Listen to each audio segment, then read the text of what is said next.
All right, so this is our second class. What is econometrics? Let's begin our journey. Well, I'll start with textbook definition for econometrics. Econometrics is the branch of economics that develops and uses statistical methods for estimating economic relationship. So for starters, let me fix some of the terms here because I don't agree with that. Well, maybe it starts with doing things, measuring things in economics, but nowadays we use it for anything. So this economic thing can be replaced by anything. It can be replaced by finance, marketing, you know, psychology, sociology, politics, anything. Basically, whenever you want to estimate the relationship between two variables, between multiple variables, you have to use some statistical methods, right? You have to use some mathematics. And then you're doing that, we call this econometrics, right? So the typical goals of econometrics analysis are three things. First, we want to estimate the relationship between economic variable. And again, this economic can be anything, can be finance, again, politics, and etc. So we want to estimate the relationship between a couple of variables. So that's goal number one. Then we want to test economic theories and hypotheses. So I'm going to give you a bunch of examples that sometimes there is a theory, sometimes there is no theory, we make some hypothesis. But in either case, we want to test, we want to use data and test that if our theory or hypothesis is right or wrong, right? So that's the second goal of econometric analysis. And the third one, this is basically the most applied one, right? When you have estimated the relationship and you test your model, you want to see that okay, so now you want to make some predictions about the future. So now let's test it. Let's forecast economic variables, right? Now, let me go to my whiteboard and talk about this a little bit more with more examples. Okay, let me pull up the whiteboard. All right. So imagine, so let me write something here first. And we are going to compare economic model versus econometrics model.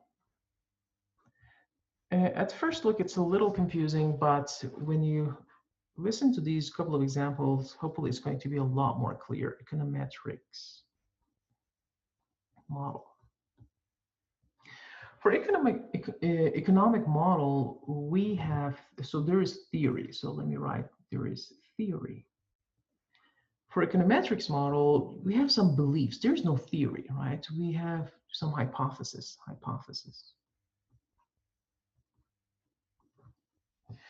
And for economic model on the left, we sometimes call it a structural model as well, a structural model versus reduced form model.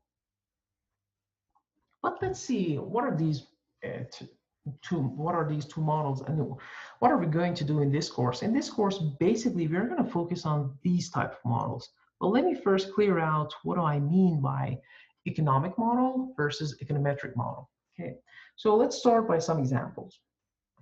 Imagine, use another color. Imagine, you want to work for Apple, and then your task is to come up with some model that you can predict what is the quantity demanded for this new iPhone that Apple is going to release, right? So again, as a theoretician, they're going to hire you and say that, okay, for instance, if the price of Apple, this new product, is set to be $900, you tell us what is the quantity demanded, right? So you are there to estimate the quantity demanded for new Apple, right?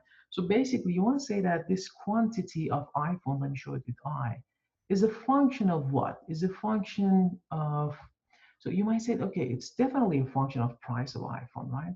So let's stop here and see, and let's sit back and think if there is a model, if there is a theory that establishes a relationship between quantity and price, right?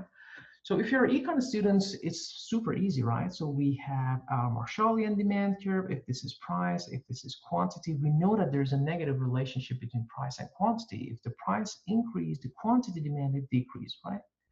So you might say that, okay, that was easy. So because there is a theory, that theory establishes the relationship between these two variables that you're interested. You're going to say that, okay, this function, let's assume it's linear.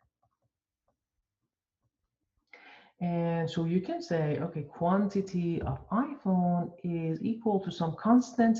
And in this course, we're going to use betas as the coefficient. So this beta 0 is like, if you have taken algebra, remember we have y is equal a plus mx. This beta is equivalent to your intercept, right? But here in econometrics, we're going to use betas. So beta 0 is some intercept or constant plus, then beta 1, let's say price of iPhone.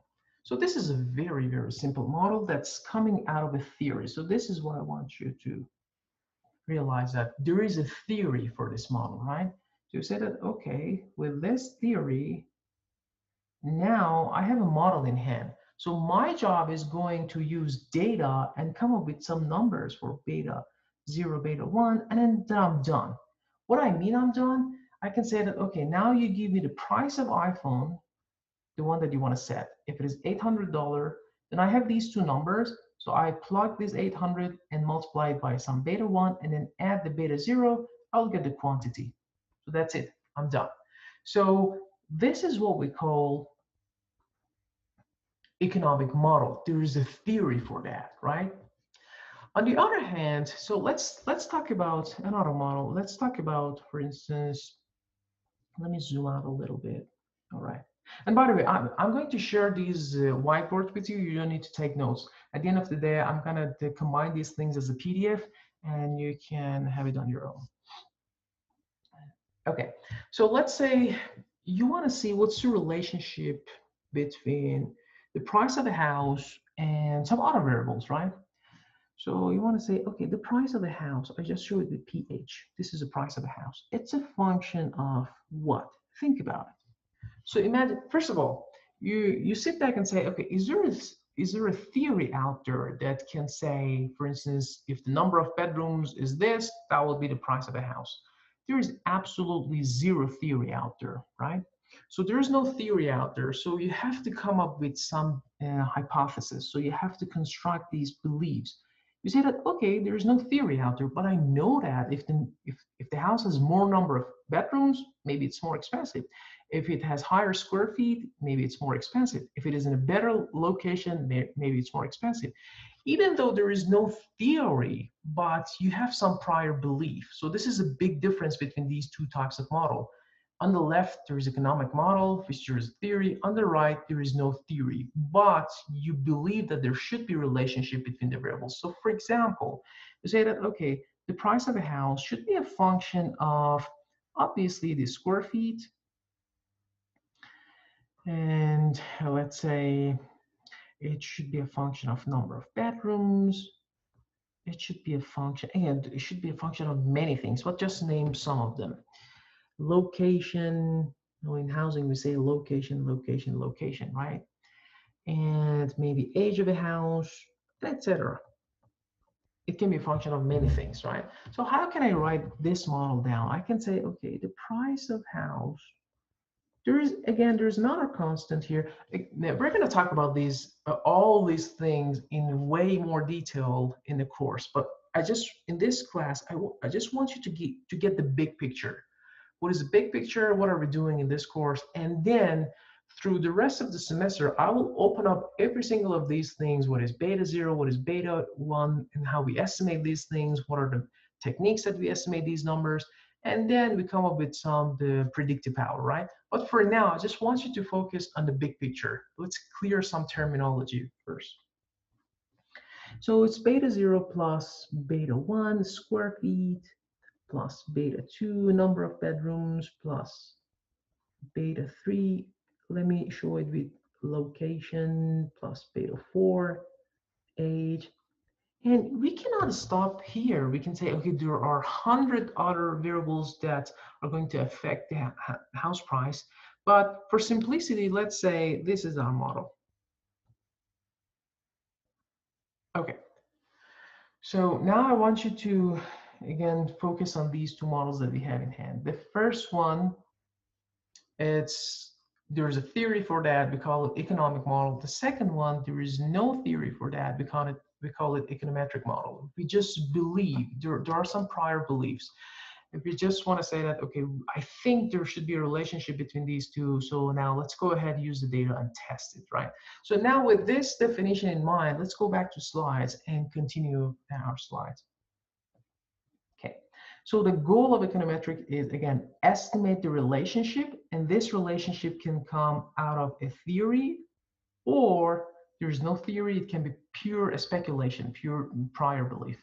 And then we use the model and test that theory or our prior belief. And finally, we come up with a forecasting model, right? So finally, at the end of the day, what you see in this course is that, this course will enables you to estimate this model like this.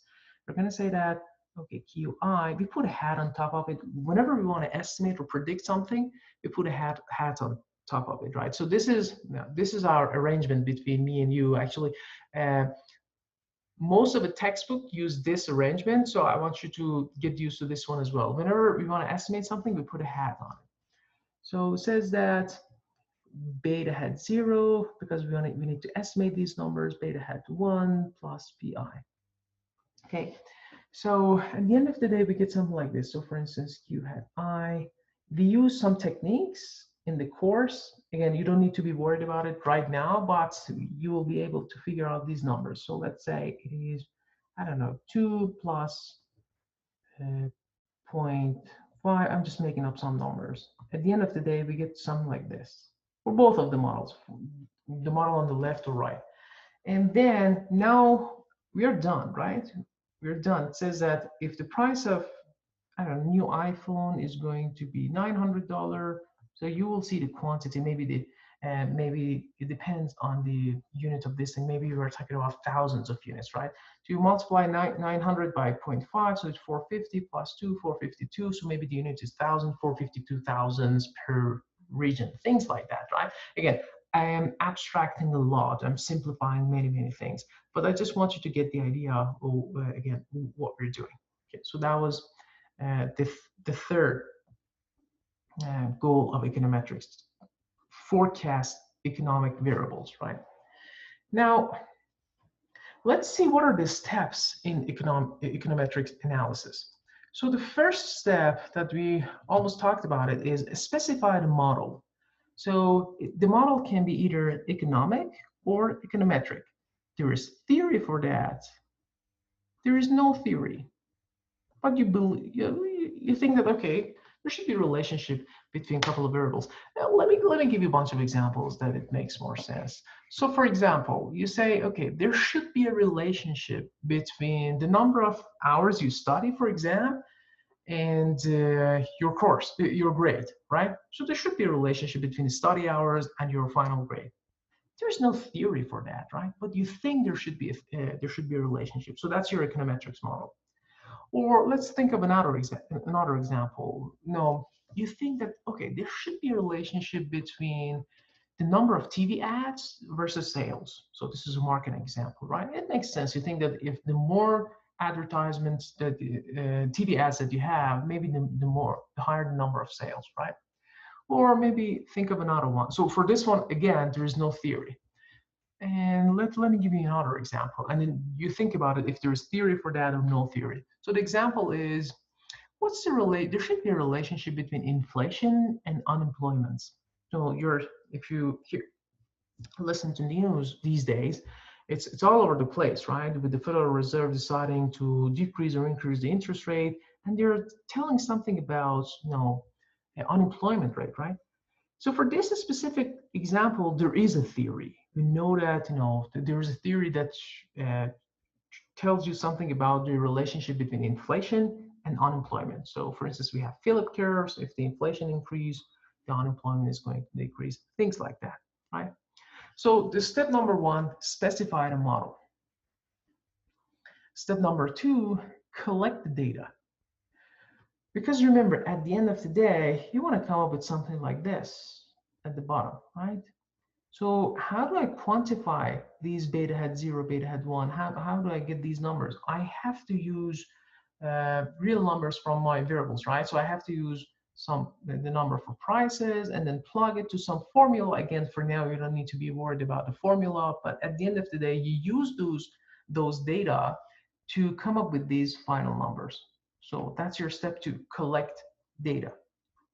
Step 3, quantify the models with the data. So that's what we did here. So we used this data and quantified it. So let me review the 3 steps one more time for the model on the right. So I'm going to use the red color. Step number 1, specify the model. This is our model. There should be a relationship between the house price and square feet, number of bedroom, location, age, and etc. Step number 2, collect data.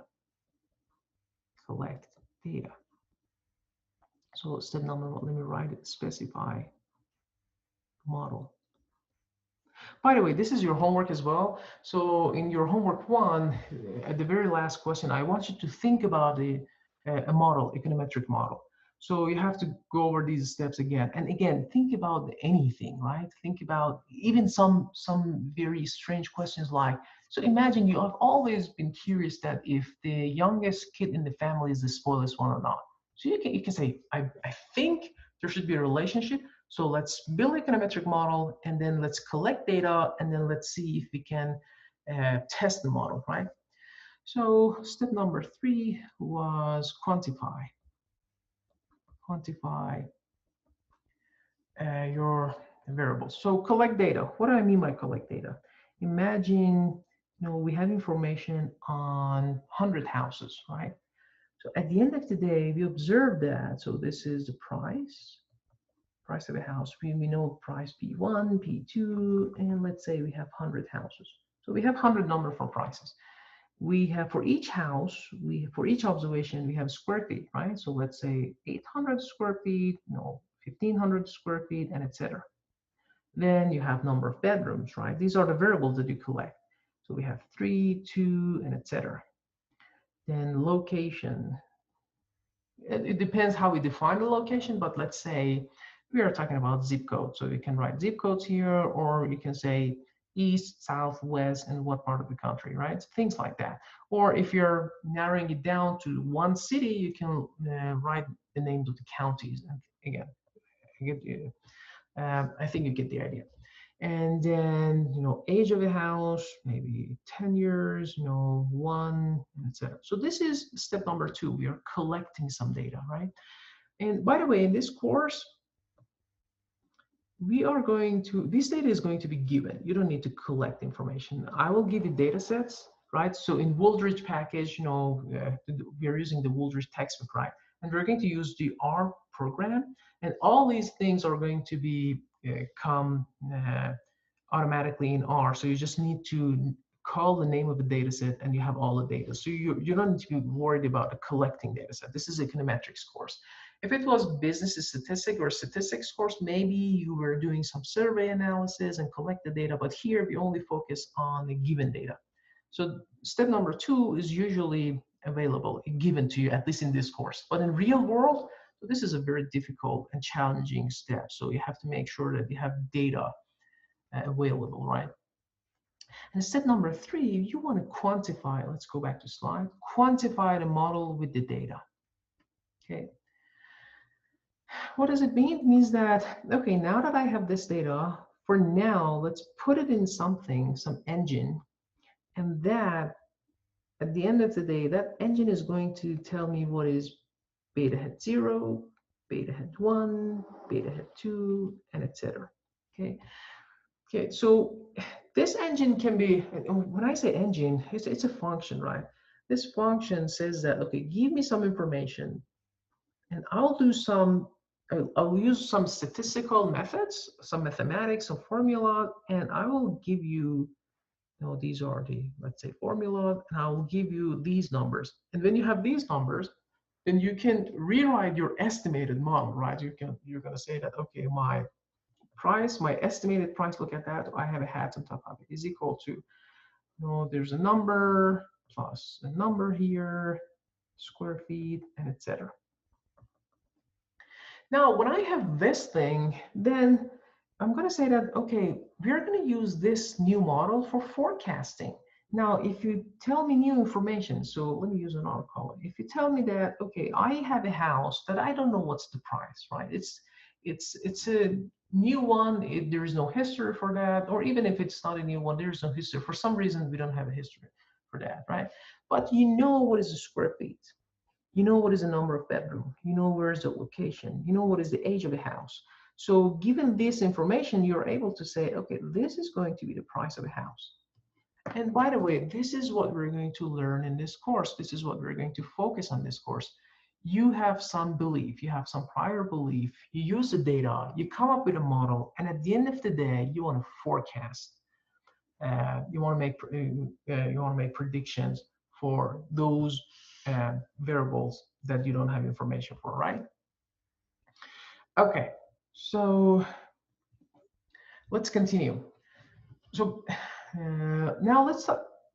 So I hope that you get the big picture of what we're going to do in this course. And let me finish these two slides and we're going to stop the video. And I'm going to record a new one. So I'll try to keep this video as short as possible to make it easier for you guys to go through. All right, so we said that we have economics model and econometrics model. And in this course, guys, in this course, we are going to, let me see if I can use green. We are going to mostly skip economic model. We will say that, okay, I don't care if there's a theory or not. All I care is that I believe there should be a relationship between two variables, between three variables, between four variables, right? And you don't care if there's a theory for that or not, but you want to use data and test your hypothesis, test your belief somehow. So that's why in this course, we're not mainly focusing on economic model. If there's a theory for that, that's awesome. You can say, okay, there's a theory, let's use data if you can see if the theory is right or wrong. But if there's no theory, don't worry. This is actually, by the way, guys, most of the models out there, there's no theory for them. And if you, especially in these days, if you think about what we're doing, especially in, for instance, fields like machine learning, that we have thousands number of variables, and there's no theory, right? And then but you're still interested to see what is the relationship between things. So for that reason, in this course, we will basically mainly focus on econometric model. Let me give you, actually, it just came to my mind. Let me give you an example. Let's focus on our iPhone example, right? This model on the left. Okay, do you think that, we know there's a theory that if price change, increase or decrease, the quantity demand is going to increase or decrease. By the way, this is a very simplistic version. There's also a theory that say, okay, this quantity of iPhone depends on, by theory, depends on some other things. Price of iPhone, price of substitute, so Samsung Galaxy. There's theory for them, by the way. Let's say income of a household, technology. So up to here, there's theory. I know that if income of a household increase, the quantity demanded is going to shift. The whole demand curve is going to shift. For our econ major students, this should sound familiar. So this is our demand curve. If income increase, the whole demand curve is going to shift up. If technology increase, the whole demand curve is going to shift up, right? If the price of substitute increase, think about it intuitively. If the price of Galaxy increase, what will happen to the quantity demanded for iPhone? It's going to also increase. Does that make sense? So there's theory for that. But you may want to say that, okay, but what about gender? What about color of the iPhone? So let me write them down. So what about gender? Maybe boys are interested in some model of iPhone and girls are interested in some other. What about color? What about some lots of other things that there is absolutely zero theory for that? So does that mean that because there is no theory, you should stop there? The answer is absolutely no. So, and this is the beauty of econometrics.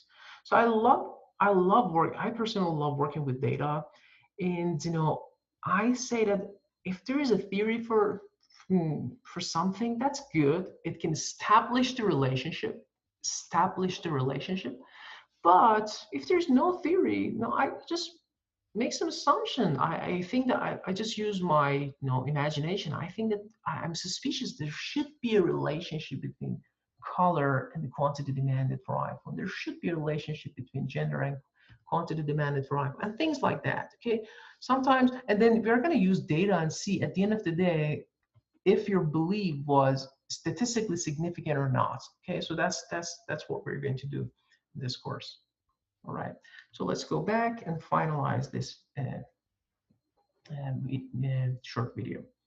Okay, so economic models, they often use optimization behavior, equilibrium modeling. Again, you don't need to be worried too much about these things, but what we just did here, is comes out of a equilibrium model or optimization behavior. And for example, actually, for those of you who are interested, let me give you a bunch of examples. So for instance, equilibrium model, you want to see what is the relationship between minimum wage and I don't know, and the unemployment, right?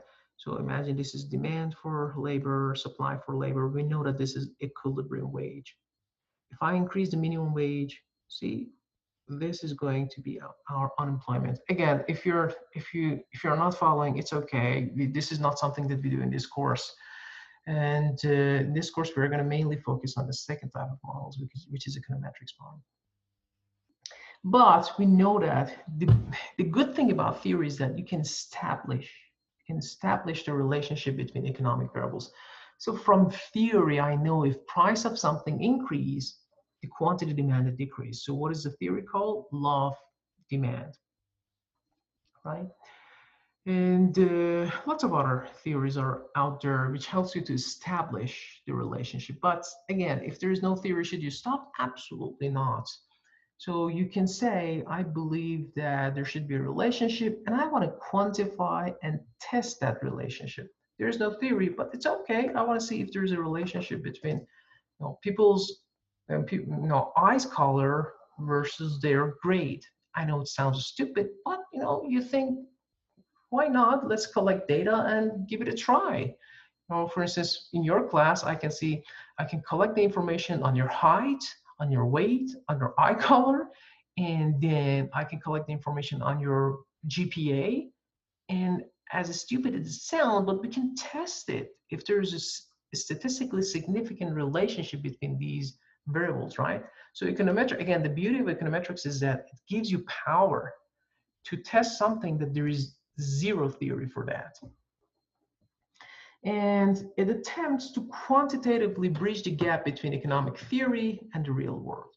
And we know that theory is far from away the real world, right? Because whenever you want to come up with a theory, you have to make lots of assumptions, and usually those assumptions are simplifying assumptions, because otherwise you cannot come up with a theory, right? So, and whenever you're doing something like that, you're missing lots of potential variables out there. So that's why we use econometrics models to bridge that gap. Okay. So guys, this is a big picture of the course. I know if it was, we only covered 2 pages and a whiteboard, but if you think a little overwhelmed, don't worry. I show you at the end of the day what we'll get in this course. So this is the end game.